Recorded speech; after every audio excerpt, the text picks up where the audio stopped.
नमस्कार मेरे प्यारे दोस्तों। आज हम बात करेंगे उन 5 बातों के बारे में जो हमें सफलता से दूर रखती है। ये बातें हमारे दिमाग में घुस जाती है और हमें अपने सपनों से दूर ले जाती है। पहली बात है, मुझसे नहीं होगा। दूसरी, मेरा मूड नहीं है। तीसरी, लोग क्या कहेंगे। चौथी, मेरी किस्मत खराब है। और पांचवी, मेरे पास समय नहीं है। दोस्तों, ये जो 5 नेगेटिव बातें हैं, उन्हें हमें हमेशा हमेशा के लिए अपनी ज़िंदगी से निकालना पड़ेगा। सबसे पहला विषय है, मुझसे नहीं होगा। दोस्तों, जब हम कोई नया काम या मुश्किल को सामने देखते हैं तो हमारा पहला रिएक्शन होता है, मुझसे नहीं होगा। लेकिन ये सोच एक बड़ी भूल है। हर इंसान में एक अद्भुत शक्ति होती है, एक अद्भुत क्षमता होती है। हमें से कोई भी अपने अंदर की ताकत और काबिलियत को पहचान सकता है, अगर हम खुद पर विश्वास करें तो।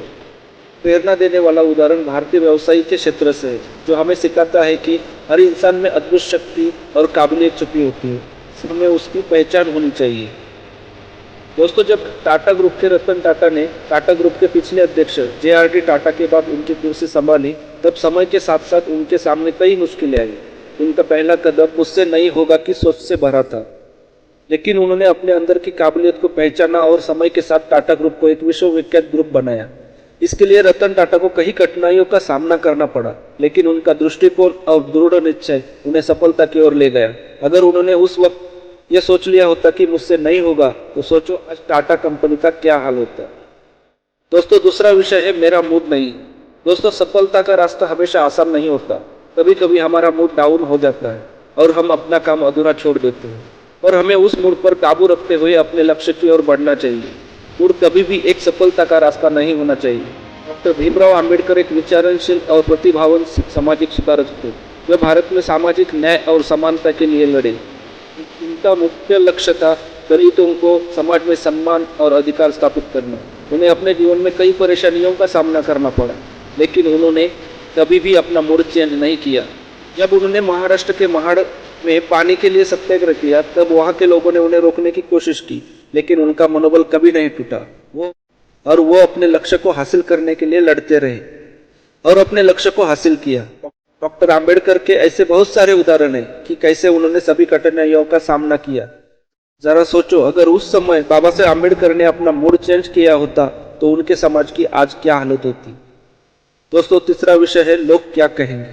दोस्तों, ये एक आम समस्या है जो हम सबको कभी ना कभी फेस करनी पड़ती है। हम अपने सपनों की ओर बढ़ते हैं, पर लोगों के कुछ शब्दों से हम अपना विश्वास खो बैठते हैं। याद रखो, लोग हमेशा कुछ ना कुछ कहेंगे, लेकिन हमें उनकी बातों पर ध्यान नहीं देना चाहिए। अपने सपनों को सच करने के लिए हमें अपने आप की सुननी चाहिए, दूसरों की बकवास नहीं। एक प्रेरणा देने वाला उदाहरण हमारे सामने कैलाश सत्यार्थी जी का है, जो बच्चों के अधिकार के लिए लड़े और इसके लिए उन्हें नोबेल शांति पुरस्कार से सम्मानित भी किया गया। जब कैलाश सत्यार्थी ने बच्चों के शोषण और उनके व्यापार को रोकने के लिए अभियान शुरू किया, तब उन्हें कई लोगों का विरोध सहना पड़ा। लोगों ने उनके खिलाफ अलग अलग अफवाहें भी फैलाई, और उन्होंने हर मुश्किल का सामना किया और अपने लक्ष्य से न हटकर अपने काम में लगे रहे। उन्होंने कहा, लोग हमेशा कुछ ना कुछ कहेंगे, लेकिन हमें उनकी बातों पर ध्यान नहीं देना चाहिए। अपने सपनों को सच करने के लिए दूसरों के मतों से बेखबर रहना चाहिए। और इस तरह से उन्होंने बच्चों के अधिकार के लिए एक महान कार्य को अंजाम दिया। दोस्तों, चौथा विषय है, मेरी किस्मत खराब है। तो किस्मत सिर्फ हमारे कर्मों का फल नहीं होती। सफलता हासिल करने के लिए मेहनत और लगन की जरूरत होती है। जब तक हम मेहनत करते रहेंगे और हार नहीं मानेंगे, किस्मत हमेशा हमारे साथ होती है। इसका उदाहरण है doctor APJ Abdul Kalam. Doctor कलाम का जीवन एक सच्चे सपने और लगन का उदाहरण है।